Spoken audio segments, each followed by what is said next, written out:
Ladies and gentlemen, moving on to our GIFF 2025 agenda, we'll be having another panel discussion brought to you by Eiger Trading Advisors Limited. This time, the panelists will delve into halal business revolution, how Islamic finance powers global food security and ethical supply chains. This session will explore how Islamic finance drives the global halal industry by supporting food security, ethical sourcing, and sustainable agriculture. It highlights how instruments like sukuk and Sharia-compliant funds fuel growth and strengthen supply chains. The discussion underscores Islamic finance's role in building a trusted, resilient, and equitable global food system. And for that, join me to invite Mr. Afdhal Aliasar, Senior Partner, DinarStandard, Mr. Omar, Shaikh, Managing Director, Islamic Finance Council UK and Global Ethical Finance Initiative, and Ms. Dafinah Hilmi, CEO, Leong Islamic Bank Berhad, as panelists for this session onto the stage. Please welcome. And our celebrity moderator is Mr. Luqman Hariz from Astro AWANI. Please welcome.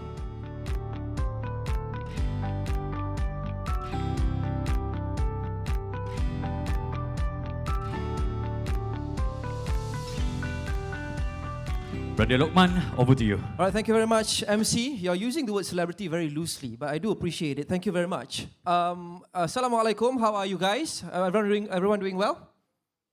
Right. So yeah, I was just discussing with the panelists and Dafinah and Omar and Afdhal that we got the most difficult post-lunch shift. So our biggest challenge is to keep you awake, and then we can think about how to keep you engaged, but awake first. But thank you so much for having us. Thank you so much for having me. I think we're going to have a very interesting discussion. Actually, a topic that is not really talked about so often through this lens, because we were just discussing, when people talk about the halal economy and Malaysia wanting to be the global halal hub, etc., etc., there are so many other ways that you can always talk about it. But through the lens of food security on a global level, this is something that's quite new. So we are interested to venture onto this topic. So as you may know, there's a lot of things that we can explore here. The global halal economy is not just about compliance, it's becoming a blueprint for ethical transparency and also sustainability. And as the global population nears like 10 billion in about 30 years, in about less than that actually by 2050, halal economy and halal food production can be the key to maintaining global food security, not just for Muslims, but everyone around the world. So I'm going to start straight away. We don't have that much time. We have about an hour. I'm going to start with Afdhal. Afdhal, your firm's State of the Global Islamic Economy report in 2023-2024 noted that Muslim spending on food is projected to reach $2.4 trillion by 2025, this year actually. So how should businesses strategically position themselves to capture this halal food demand? Thank you. Bismillahirrahmanirrahim. Assalamualaikum warahmatullahi wabarakatuh. Thank you, GIFF, for having me for today. I think this is a very great to be honored to be here. To answer the question from Luqman, I can give a big figure what DinarStandard just doing to the research. We just figure out the number Islamic economy, not only the halal, but Islamic economy including fashions, pharmaceuticals, and others, for example, media. So halal part is very big. So when it comes very big chart of the economy, I think each of the OIC country need to be taken care more seriously, because the current conditions, we do have a geopolitics problem and how to secure our source in the future. So for example, what DinarStandard do with the Saudi governments, we just initiate what we call that halal product development company. So Saudi, for example, is one of OIC members who are importers. They are depend source coming from others country. They don't have plantation. They don't have a lot of raw materials. So that's why they need to have something to secure in the future for the people, especially. So I think the government needs to start seriously to build their own halal industry, and the second one for the market players. If we look at the company who produce halal product in the world, very small, or even there is no one company coming from the IC country listed in the 100.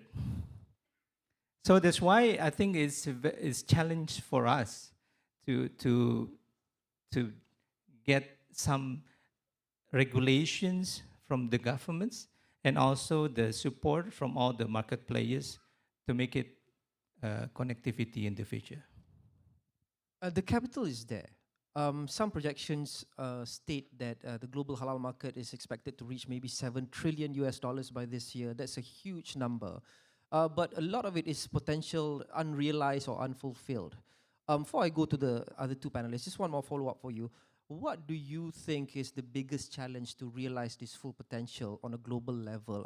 What's most talked about is a global halal certification, a uniform standard halal certification across all Muslim countries, which has been tricky for quite a few years now. Do you see that becoming a reality anytime soon? Okay, personally, I think it's very difficult to make it harmonized for the halal certification. We do it years and years. For example, I'm coming from Indonesia. Long time ago, we have LPPOM MUI, the first beginning for the halal certifications. And then recently we have BPJPH, Badan Penyelenggara Jaminan Produk Halal. And in Malaysia, we do have JAKIM and Turkey and also in UAE and other countries.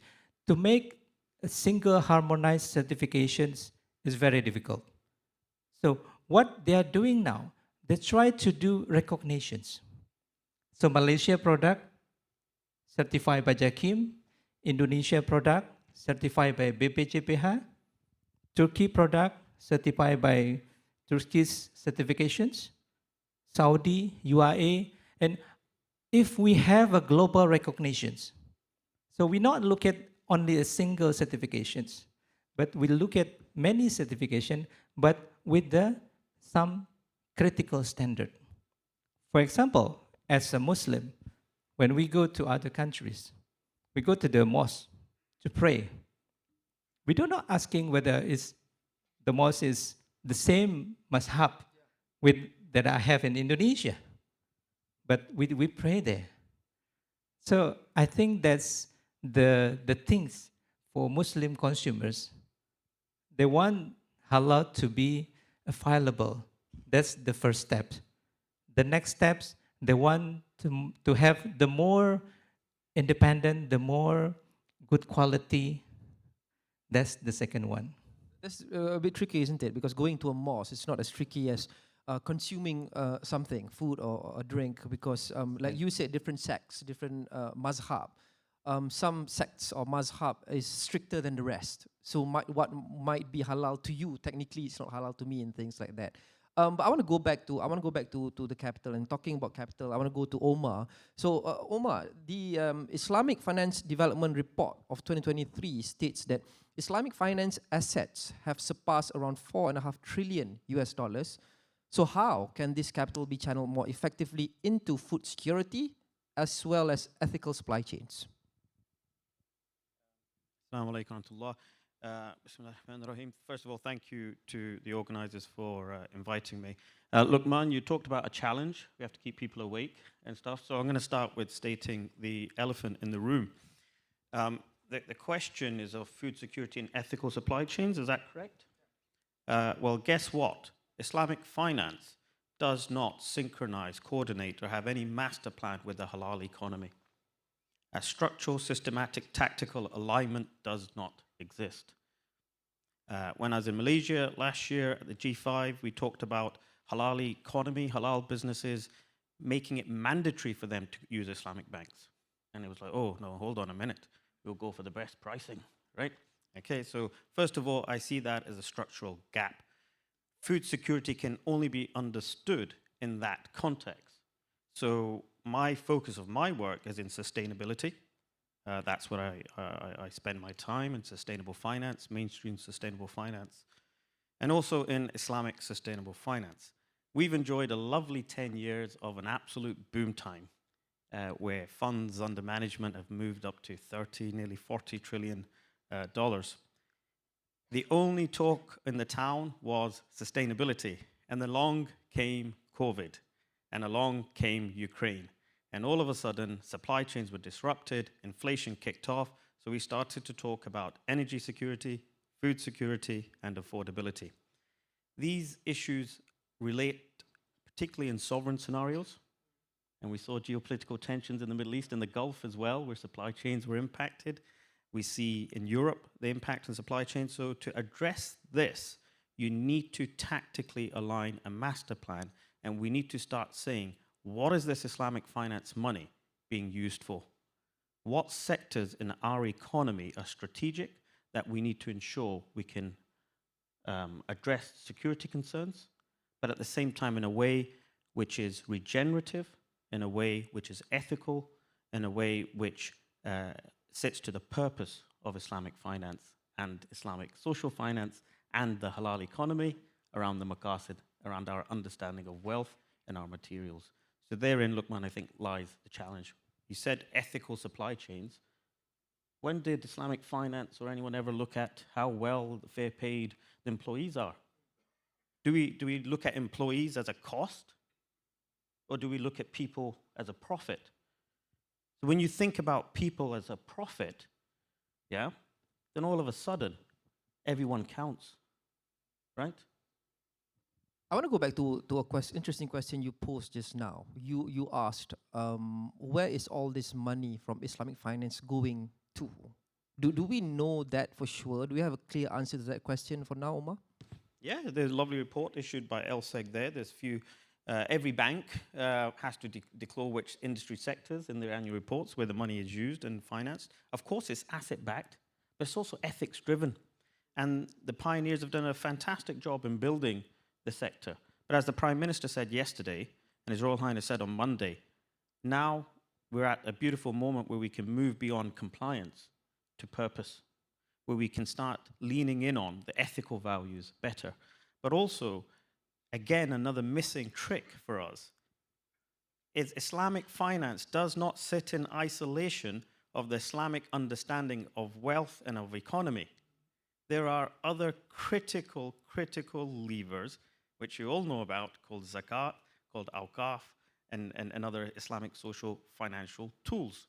So if you want to be doing things in sustainable ag, you should really be looking at blended finance solutions. You should be tapping into the zakat money, yeah, which is there to give people food handouts. Is that right, Luqman? I think we're allowed to give people food handouts using zakat. So are you allowed to build a vertical farm so you're resilient from climate shocks to your food supply? Are you? Yeah. No. Yeah, Sorry, that's the question. I'm challenging him. We flipped it round. Yeah, that's the question. That's the important question that needs to be answered. But I'll come back to that topic and as well as to Afdhal soon. I want to get Dafinah into this conversation. And Dafinah, we talk about banks then. So there's so much to be said on the global level, right? But in Malaysia, Islamic finance penetration has crossed almost half of total financing, 45% the last I checked. So what role do you see Islamic banks playing in advancing national food security agendas? Thank you, Luqman, and a very good afternoon. Assalamualaikum to everybody here. Bismillahirrahmanirrahim. It is an honor for me to be here alongside all my esteemed panelists. And to the question on, what role does Islamic banks play when it comes to food security? So I think first and foremost, food security remains a very core national policy agenda. We talk about, food supply, always being sustainable, resilience. There is always, we're trying to see how do we look at less dependency on imports. And I think this is where Islamic banks do play a role, because Islamic banks, we need to see how we are a catalyst, how we can actually be enablers to ensure that financing is deployed towards supporting the ecosystem when it comes to food security as well as the halal economy. And I think to the comment made by Omar earlier about, how do we ensure we deploy using instruments like zakat, wakaf. These are some of the examples of Islamic social finance instruments that can help to support, funnel some of this capital towards, I would say, we talk about those in the rural areas, those who are not able to have access to financing. And these are really the farmers that we're looking into in Malaysia, the farmers, the fishermen. So at the bank, at Holland Islamic Bank today, we do support agriculture as one of our sector focus. So this, of course, includes, the likes of, poultry, food processing, seafood, and so forth. And I think within that, it is very important that Islamic banks are able to support not just the SMEs when it comes to mobilizing financing, but looking at the entrepreneurs, the community, those who are actually looking to produce some of these, farming and vegetables and, fish farming, for example, that we are seeing in Malaysia. And we talked about it just now before the session started. We talk about the big picture, of course, because we talk about the global level. But I also am always intrigued by the smaller, simpler success stories here in this country that Hong Leong Islamic has been involved with. So in Malaysia, farmers and halal SMEs often struggle with capital. So how can banks like yours and others design microfinance or alternative financing tailored to food producers in the halal economy in this country? Today, the central bank, BNM, they do play a pivotal role, as well as the government, in supporting, providing financing towards some of these, owners and segments. So, for example, there is a BNM fund on agro funds to support, build these SMEs and the farmers. And this is really to provide capex, working capital, and the likes. But of course, when we look into the wider ecosystem, as we speak about, the farmers and fishermen, I guess this is where blended finance comes in. So that's why we talk about programs like Aitakat, for example. How do we use, funds from zakat wakala, from, various sources to actually, support some of these farmers, right?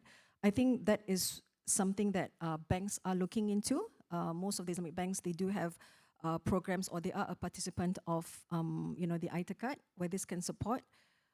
So maybe since I don't have a slide to present, but I just have some pictures that I wanted to share, because we did support this chili fertigation and tilapia farming project. It was actually for a community in Perak, one of the states here.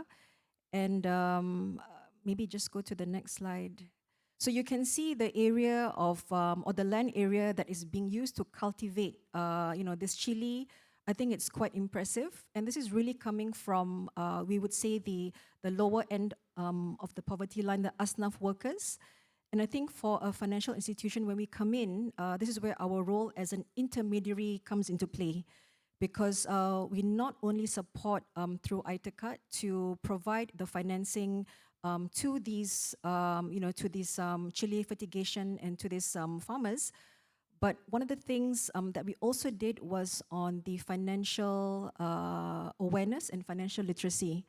So I wanted to highlight this point because oftentimes when we do our outreach to all these communities, it is always about understanding how important it is to, to mobilize tools availed by Islamic banks, and I'm referring to the digital tools, so that we are able to empower, these communities to build their livelihood.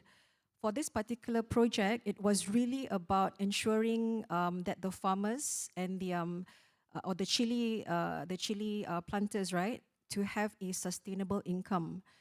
And if I recall, they were able to generate income from not getting anything to about 1,000, 2,000 ringgit a month, which it is helping them. And I think this is where financial institutions or intermediaries come in, because it is about helping to move these segments to become self-sustainable, and of course from being non-zakat payers to zakat payers? I think it's very interesting because it might just be a small district here in Malaysia, Ulu Kendrong in Greek, Perak, right? But I think monumental changes start with small success stories like this to ensure that we contribute to food security through halal mechanisms, among others through ethical supply chains as well. Talking about ethical supply chains, or maybe lack thereof, as Omar has alluded to just now, I want to go back to Afdhal.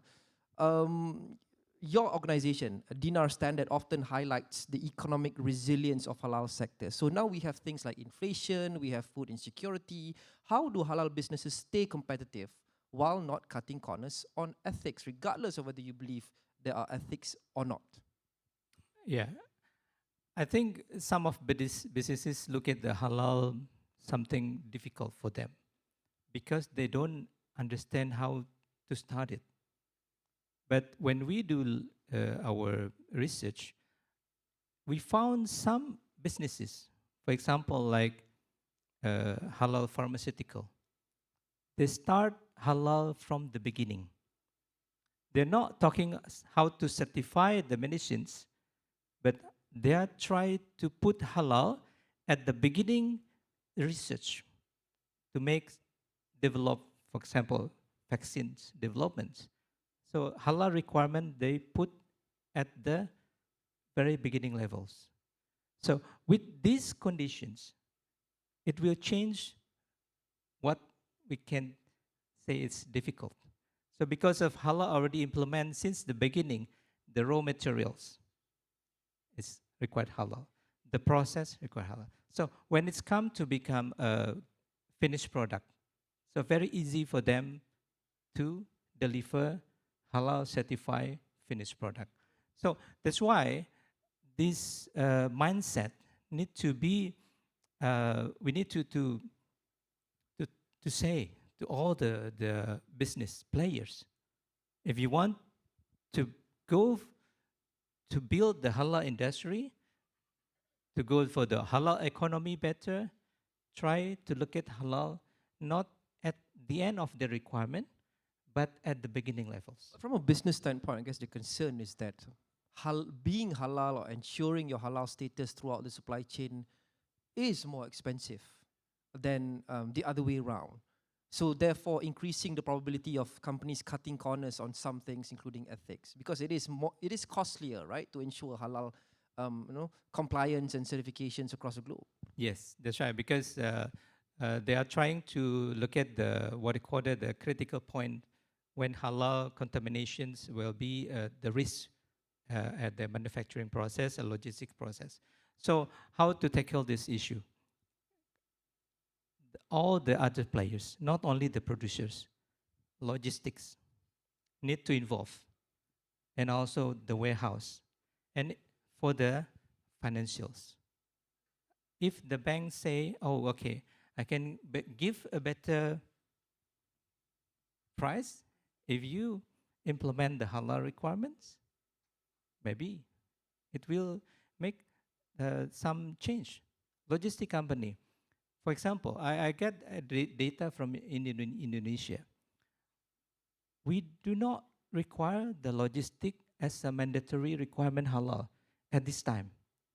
But when we talk with the logistic player, are they implement halal certifications process for the logistic? They say yes. Because why? We are handling our customers' materials. Big players, producers, they want some things very good quality. The quality is not only the quality of the materials, but the quality of the process. So that's why collaborations with others players, logistics, financials, we need to talk with the same picture. You talk about quality and integrity of the products, especially when it comes to food. I think you've kind of led into my next question, which I want to pose to Omar. We've seen a huge increase in importance and demand for sustainable food sources, for ethical food sources, environmentally friendly, processes end to end, etc. And this has always been a part of halal since the beginning. I think the layman understanding of it is halal is okay, no pork, etc., etc. But it's not. It's more than just that, right? It's ensuring that it's ethical. It's ensuring that it's clean, sustainable, isn't harmful for the environment. So there's two big things here. We've got even the non-Muslims wanting food that are sustainable, it's not harmful for the environment, cyclical economy, etc. And there's halal, who basically has the same standards as this. So when you talk about food security, how can halal be used to appeal, or halal process be used to appeal to, say, Western consumers who are demanding the same thing? But when they see halal, they just think, oh, this is for Muslims, this is not pork and things like that. So is there a way for us to kind of jive the two? Because there's a huge demand and there's supply here, but there's a disconnect. Okay, so I'm not sure I fully agree with the assumptions in that question, Luqman. It's a very good point. The first thing is, like we've had this conversation many a time, it can be halal chicken, doesn't mean it's organic, doesn't mean the animal welfare is considered, doesn't mean it's not battery farmed kind of chicken, right? You can have an Islamic finance product, doesn't mean that it's related to or taking consideration of net zero. Doesn't mean that it's taking consideration of nature and biodiversity. So these are developments we've seen in the Islamic finance world in recent years, be it driven through Maqasid, VBI, or other, or the concept of tayyib, meaning moving beyond halal. So I think we just need to be very clear. To me, halal is just the entry point. Yeah, it's not the destination. Yeah, being a Muslim, now you're in the club. But our faith didn't tell us to stop there, did it? Said there's Iman, there's Islam, there's Iman, there's Ihsan, there's Muslims, there's Mu'min, there's Muslims. Every day make the next day better than the previous day. Yeah. So there's a verb of constant improvement within your own context, within your own capabilities, within your own scenarios, right? So I think we need to reframe this conversation. I think we need to reframe the conversation as well that, oh, this is just going to be a cost, it's a compliance process. It's not a compliance process. It's the essence of what we believe in. It should be innately built within our product structure, yeah? Not a product to just simply maximize returns, but a product that serves people, that respects the planet at the same time and can make a very good return. Now, very good, oh, very nice, fanciful thinking. Omar, you live in, cuckoo land, yeah? HSBC, Standard Chartered, SADC, HSBC, Amana, Bank Islam, I can name them off, who've all been involved. Islamic Development Bank, yesterday, $500 million Euro sukuk, 5 times oversubscribed, the largest oversubscription of their green sukuk. So the world of integrating sustainability metrics, which have a cost, as you were saying to Luqman, right, does exist, and there's lots of money in that space, so it can work as a business. And I think it's critical that we get that differentiation and we frame the narrative correctly. That's the starting point. You don't need to compromise the two. It does work, and we've had a fascinating journey in mainstream sustainability in that space. We talk about greenwashing, earlier you were saying there, but actually now we're in a scenario of kind of green hushing, probably more than greenwashing. But yeah, I don't know if that's answered your question, but I think you need to reframe the starting point. Good point. But I want to go back to what you mentioned just now about it is the core of what we believe. We must not look at it just from the lens of maximizing profit. That's all well and good. I completely agree. But at the end of the day, businesses may say that we live in the real world. We are responsible for maximizing our profits. If we have shareholders especially, and we have to compete with companies that may not have to go through these standards or jump through these hoops, and therefore we have a disadvantage because our path is more difficult and costly. So do you see this as the immutable truth? This is just the reality for companies who want to chase halal certification, halal standards? Or is there a workaround for them to be as efficient as companies that don't? So then why do you have nearly 30 trillion plus of funds under management under responsible investment strategies? Why is a traditional sukuk, why is a green sukuk more oversubscribed by nearly 30% than a traditional sukuk? Yeah. Why was ISDB's issuance yesterday the most oversubscribed? None of what you're saying adds up to the reality of what we're seeing in the market. But there is a market, it exists. Why did the McKinsey report just issued last month talk about ESG just being good business, business optimization, risk, process optimization? These things are all healthy. Why do we have a whole world of B Corps and all of these companies which are selling and finding their customers are a lot more sticky and prefer, yeah, to finance with them, to bank with them, to buy from them because of their ethical nature? There is so demand. 100% exists, but of course the economists would argue that theory. And the same economists, who Professor Tim Jackson and others who talk about beyond growth, will also say, you know, taking by extrapolation of what you're saying, you know, to think about permanent growth in a planet with finite resources is, you know, either madness or you're an economist, right? So there is a temperance to that position. Islamic finance, we heard the exact same things about Islamic finance as a sector, additional costs, so on and so forth, but Malaysia has been amazing at proving that actually it's comparable. You can make returns and you can build out to now, what, 50% plus of the domestic market. So I think we need to move the narrative on. We need to move the narrative to my original point, Luqman, is that we need to now move towards tactical strategic investments in select sectors: education, healthcare, food security, energy. Yeah?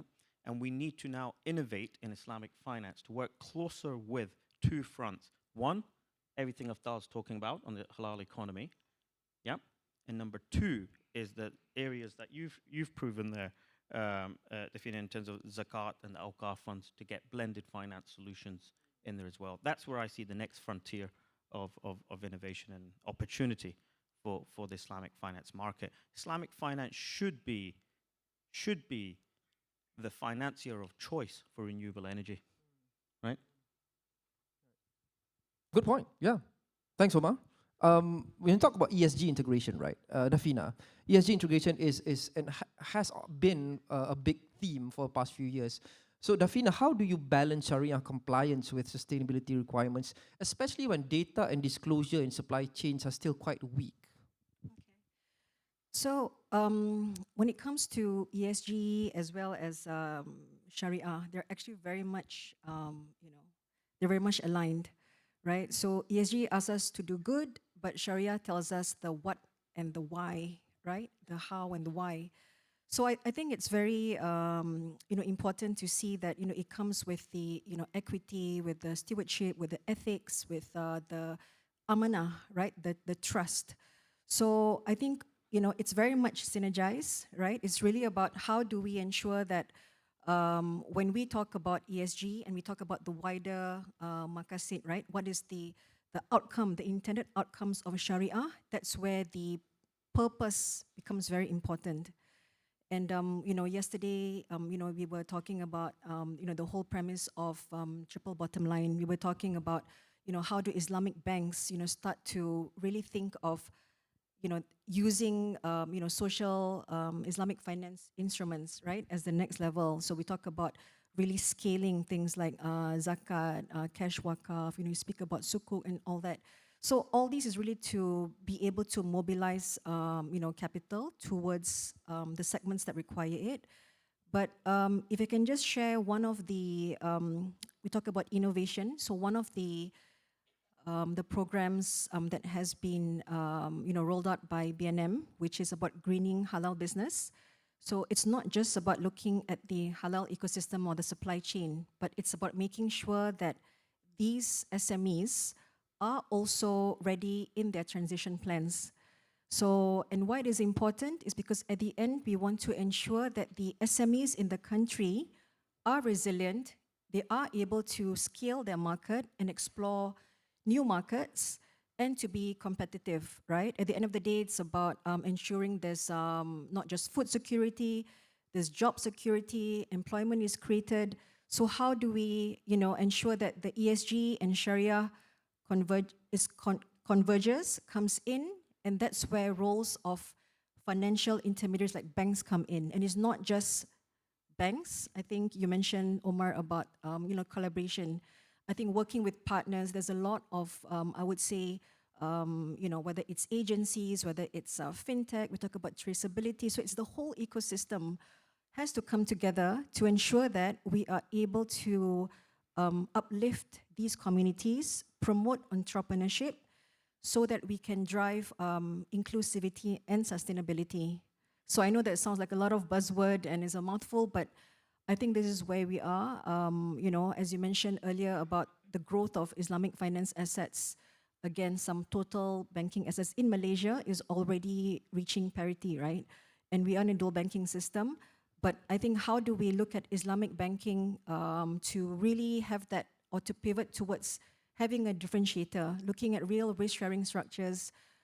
I am a proponent of all these blended finance. How do we use investment account? How do we look at risk-sharing structures? How do we work amongst all our partners to really drive and uplift the communities that require the support? Yeah, indeed, because global Islamic finance is still kind of concentrated in banking, right?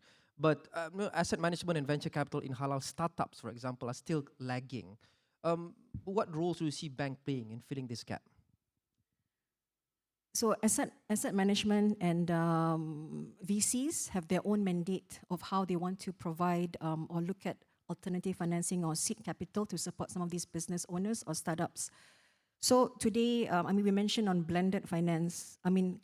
Again, ITECAT is a clear, classic example of how banks are able to mobilize sources of funds using zakat, using grant by BNM to actually support and to support these segments, right? And I think that is an area that commercial banks are already moving into.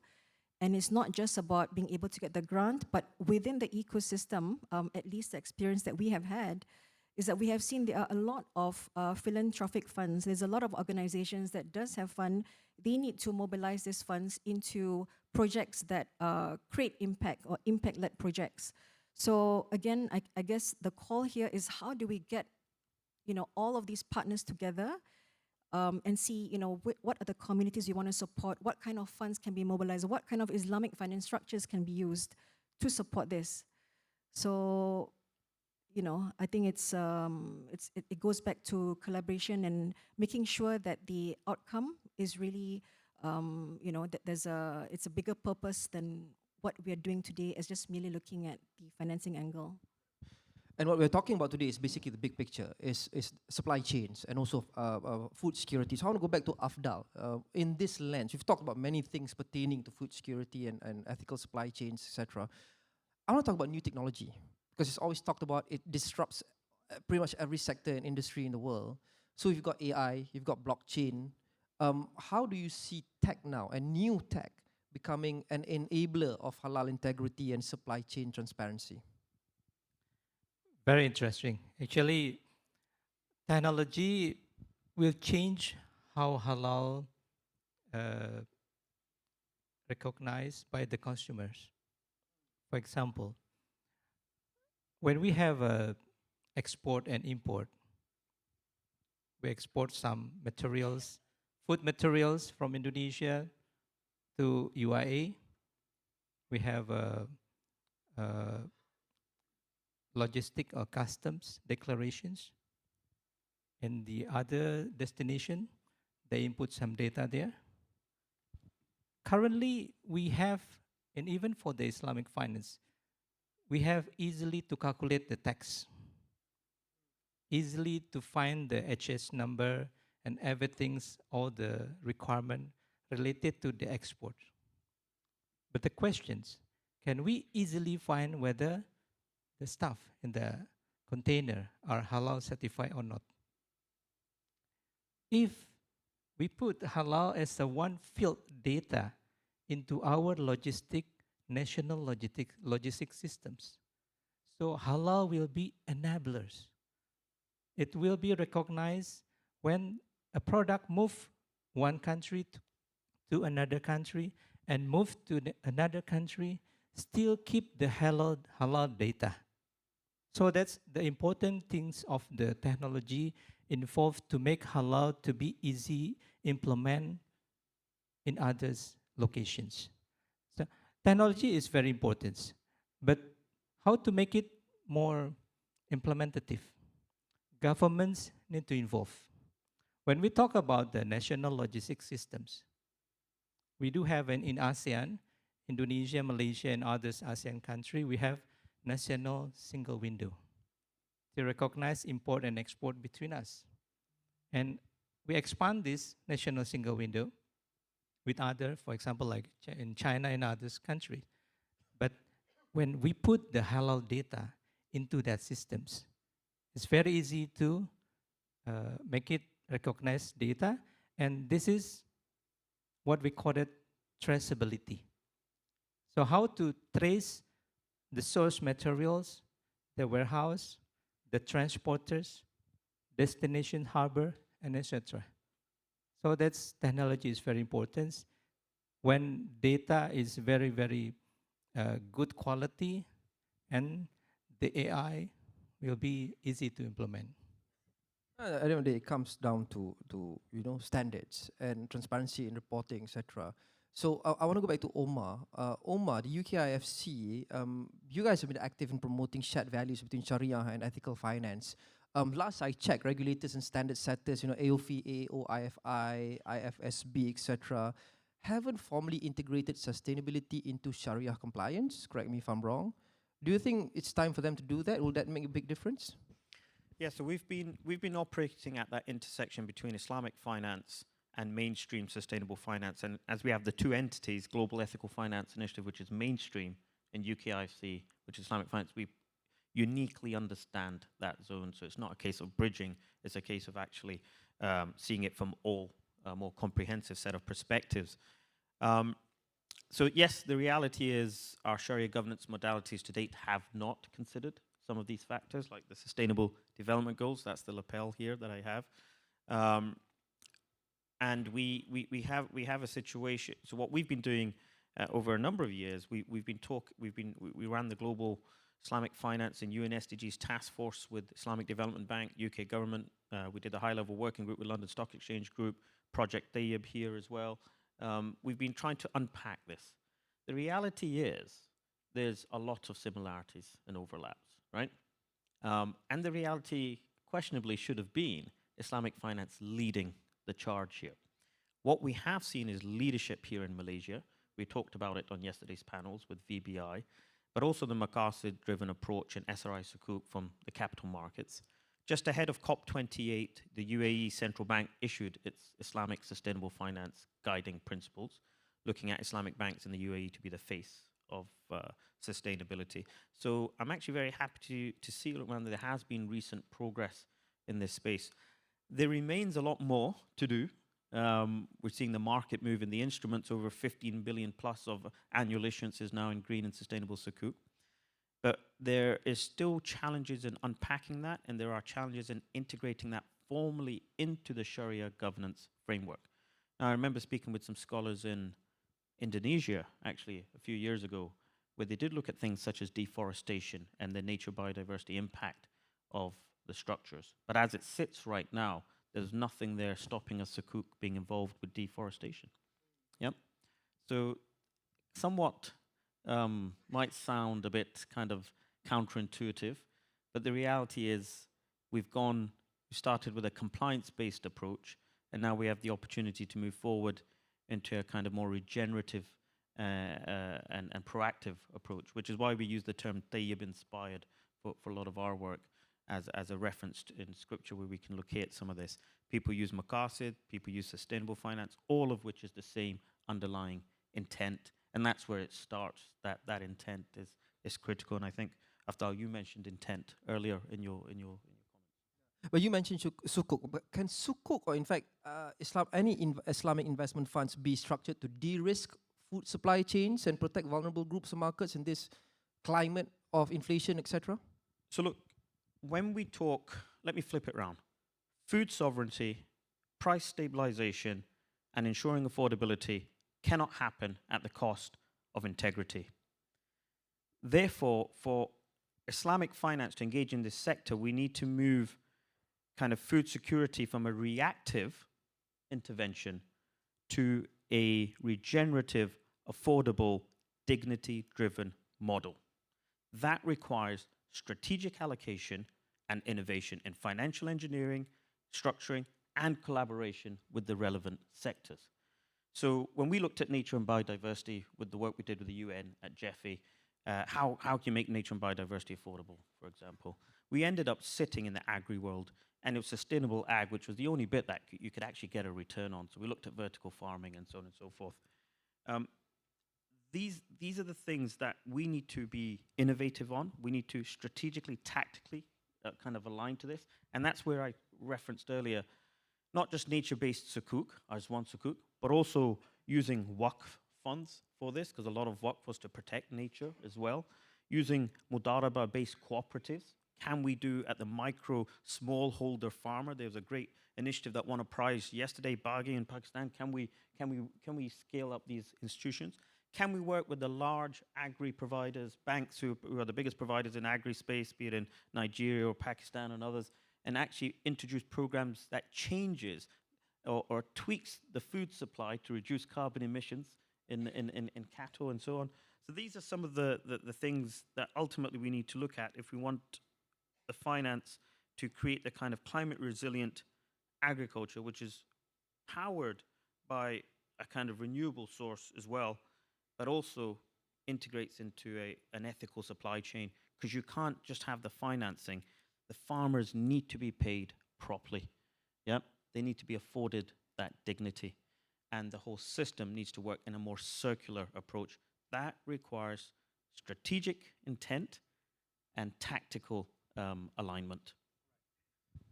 Is there strategic intent and tactical alignment now on a global level? What formula do we need to use? Do we have to have a nation, a leader nation? Do we have to have a single standard? How do we go about even beginning to do that? That's the trillion-dollar question, Yes. isn't it, right? And that was my starting point. I've not seen it anywhere. The $10 trillion question. Yeah, right? and the reality is we're waking up now. We're beginning to see, oh, Ukraine happened. Oh, something between Qatar and Saudis had a bit of a padda, right? It's all of a sudden we're realizing, Saudi and Pakistan security, right, pact. So we're beginning to realize the change of global capital flows. We're beginning to wake up to this reality, which, by the way, and we're also seeing climate shocks of huge floods in places which are destroying crops, yeah? So we're now a lot more alive and attentive to this. Unfortunately, due to global turmoil, I think we've enjoyed that period of post-World War II relative peace. And all of these good questions that you're asking are now on the table, Luqman. And our financial markets will get impacted one way or the other according to these. So you either look at it as a risk or you look at it as an opportunity. But either way, the deglobalization that we're seeing, our perma-crisis, as Gordon Brown and Spence write about it, creates in the end of potential US hegemony, and as Vince Cable's new book talks about the rise of the East, all these things we've been saying over the last 2 decades sets the stage perfectly well to begin these conversations. And you can do it on the carrot or the stick, but they're happening behind closed doors. And I think with technology and AI, they empower some of the possibilities which previously weren't necessarily there. So do you think all the talk about the lack of a global, single, unitary or unified halal certification, the lack of such certification is a key challenge, one of the key challenges, or do you think it's just a red herring?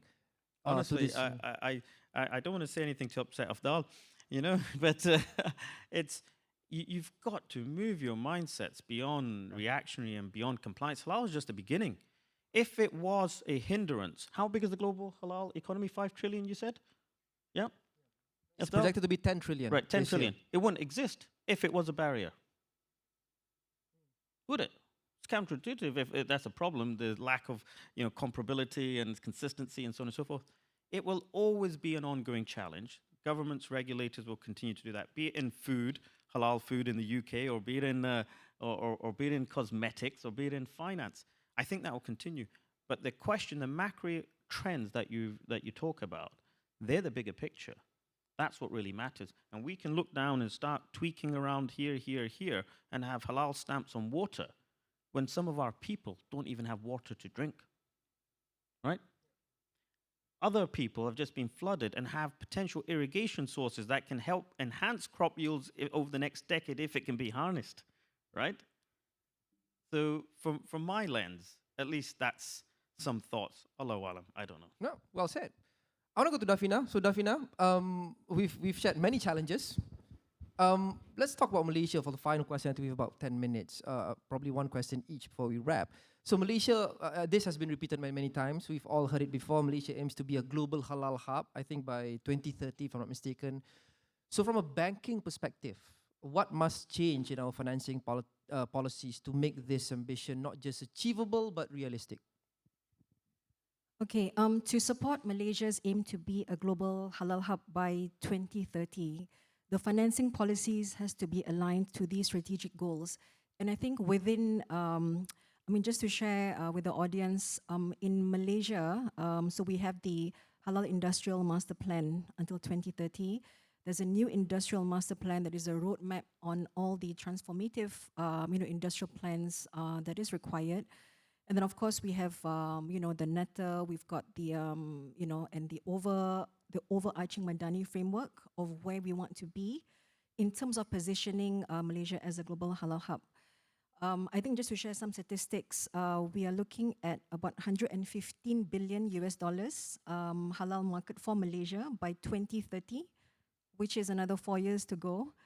And I think what that means is that a lot has to be done in terms of aligning the priorities. Looking at how Islamic banks can play a role in supporting the ecosystem through all the traditional, financial solutions. Just now we spoke about partnerships and ecosystem. I think that is where there should be more effort being put in terms of working with different authorities, state religious authorities. So, for example, with the respective zakat authorities, with the respective fintech that looks at traceability, and how do we bring all of these together within that ecosystem. And another thing to point is that when we look into a global halal hub, of course, we're looking at increased cross-border linkages, right, between Malaysia and the OIC, Malaysia and all the trade corridors. That is expected to increase. So how do we ensure that we are able to facilitate these transactions through Sharia-compliant instruments and products and solutions? And I think once we're looking at the entire ecosystem from the micro SMEs to the SMEs to the large corporates, then that flow of financing and that support will uplift a lot of these communities. But I think aligning those priorities with where the country or where that demand is very important. We speak about intent in the beginning. I think that's very important. So I think this is where we want to see that growth coming in, and I think it is starting. So today, in terms of the support from the regulators, from the government, through various policies, we already have that, right? But it's really about how do we bring this to the next level and really mobilize. And I think the bigger thing is how do we scale? I think that has been a challenge because from whatever that I've shared earlier, this is just a start. At least from Halal Islamic Bank, right? And of course, the intention is how do we grow this cut from 2 million to 10 million to 50 to 100? How do we scale this in the context of capturing the opportunities of a $10 trillion opportunity that we are seeing now? How do we make SMEs, micro SMEs more resilient? How do we ensure that all of the communities, entrepreneurs can all become zakat payers? I mean, that is the end game and the goal. I think all of us play a role to support that entire ecosystem in whatever roles that we play and what platform that we use. But I think we all should come together to collaborate because that is where we see a lot of these partnership ecosystem will have to happen in terms of really uplifting the society. And I think because this doesn't happen overnight, it's also key that to ensure the continuity of these policies regardless of whether there's a government change every 5 years or so, right? Which has been quite a problem in Malaysia across all sectors. All right, guys, thank you very much. I'm just going to go round the table for any closing words before we wrap the session. I'm going to start with Afdhal. Any closing words before we end? Thank you.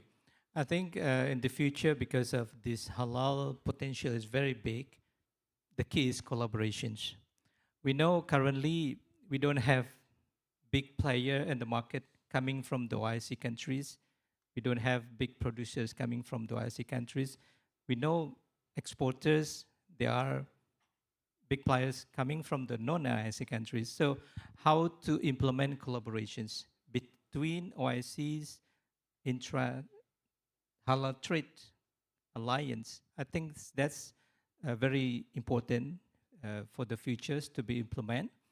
And the second thing is about the halal certifications.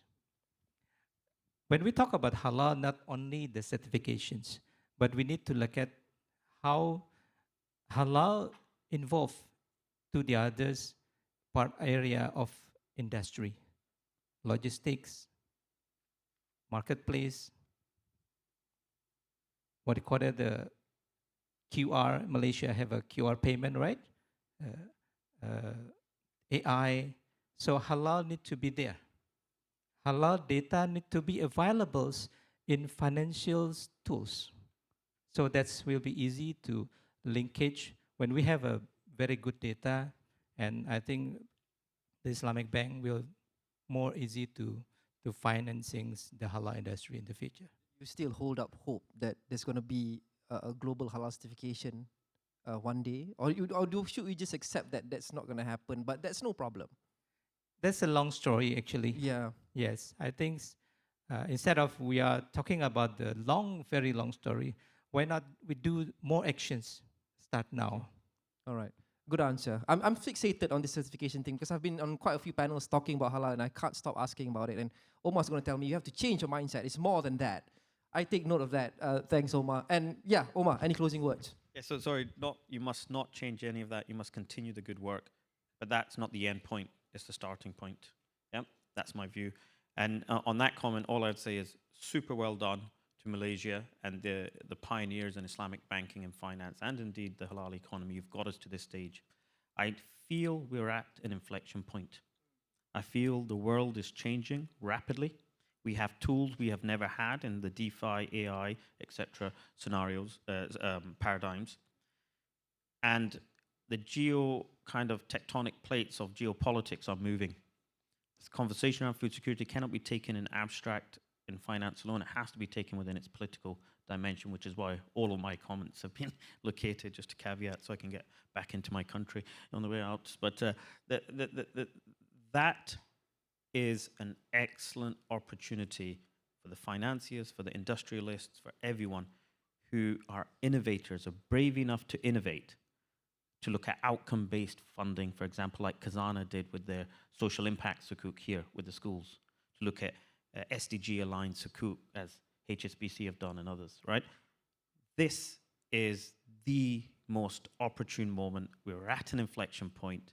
The business case is proven. The political will, as your Prime Minister said yesterday, is there. And the tensions are there as well. The great climate con, as the US President said the other week at the UN General Assembly, right? The ESG pushback. So to navigate this, I think, is a huge opportunity for everyone. And my only comment would be, let's create a solution built upon the shared values, not just from the Islamic finance tradition, but the other faith traditions and different indigenous knowledge, which is built upon that, inspired by that, but open to everyone in society, regardless of race, religion, or ethnic background, so we can lead the way, not just be a small portion of the global trade flows or whatever that is. Huge opportunity exists, and well done to the pioneers to getting us at this great stage we can start from. Right. Thanks, Omar. Before I go to Dafinah, I do apologize because I've been so engrossed in this conversation. I forgot that we are supposed to take questions as well from the audience. So I'm just going to pose a quick question to Dafinah about your closing words. And maybe we'll take 5 minutes to answer a couple of questions that we got from the audience. Go ahead. As a financial intermediary, is always about looking at financial model that aligns capital with purpose, and how do we mobilize that? How do we support halal, sustainable, and resilient business? I know we're talking about food security, but the halal economy looks at tourism, looks at pharmaceutical, looks at logistics, modest fashion, cosmetics, and that size of the market is huge. We need to look at how do we leverage digital platforms. I think how do we use Islamic social finance tools, zakat, wakaf, how do we scale it even further? How do we look at traceability? We spoke about ESG. We look at how do we trace, the halal from point A until the output is there. How do we work with fintech and with partnerships? We are in a digital age. How do we leverage AI to streamline to make the process more seamless? And I think finally it's really about positioning Islamic finance as a global enabler to the global halal hub. I think we're looking at Malaysia and of course the other countries that we speak about. How do we deepen the cross-border linkages? So there's a lot of, I would say, final comments in how we can collaborate across all partners to really, meet our endpoint, our goal, right? Thank you, Dafinah. All right, we'll take a couple of questions from the audience, and we see a few questions here. Let's start with the first one. I believe Afdhal is most suited to answer this. So the question goes, what strategies is Indonesia using to become a global halal hub and certify 10 million companies? And what quality guarantees are in place? Okay. Actually, in Indonesia, when we talk about the halal industry, it's very, very big. We do have more than 50 million SME. They are producing halal food and halal products, etc. What the good thing, I think, is maybe other country can also try to do. What Indonesia did for the SME, government pay for the halal certifications. So last year we have 3 million halal certifications, what do you call it, gratis, free, for the SME. So that's for the SME levels. And not also the certifications, but governments also teach to make 100,000 halal supervisors delivered to each of the village, cities, and across the economic centers across Indonesia. I think that's a very huge activity. Yes, we need to teach them how to understand the halal requirements, etc., etc. But that's a big movement. So now with these conditions, we currently very easy to find halal certification product in Indonesia, halal materials. So the next level after that, when the SME become quite strong, become corporate levels, so they're easily to produce more halal product and involve in bigger transactions. Yeah, and how to make it more, what do you call that, the halal integrity. So people need to report as well. So what you call monitoring, not only by the governments, but also the people, the community need to report. If they found some process need to be fixed, so easily to report to the BPJPH. Right. Thank you, Afdhal. We would like to take more questions, but we've been told that we have no time left and we have to make way for the next session. So I do apologize. Can you just give a round of applause for my wonderful, wonderful panelists, Afdhal Aliasar of DinarStandard, Omar Shaikh of UKIFC and GEFI, and of course, Dafinah Hilmi from Leong Islamic Bank Berhad. Thank you so much, folks. We hope that was insightful for you, and we certainly had fun. Hope to see you again next time. We'll probably have time to take more questions. I'll be more disciplined with the timing. I'm sorry we kind of overran a bit. So with that, I pass it back to the MC. Thank you very much to the moderator and panelists. And can we have the moderator and panelists to step forward for a group photo? Thank you very much for such an insightful presentation and discussion.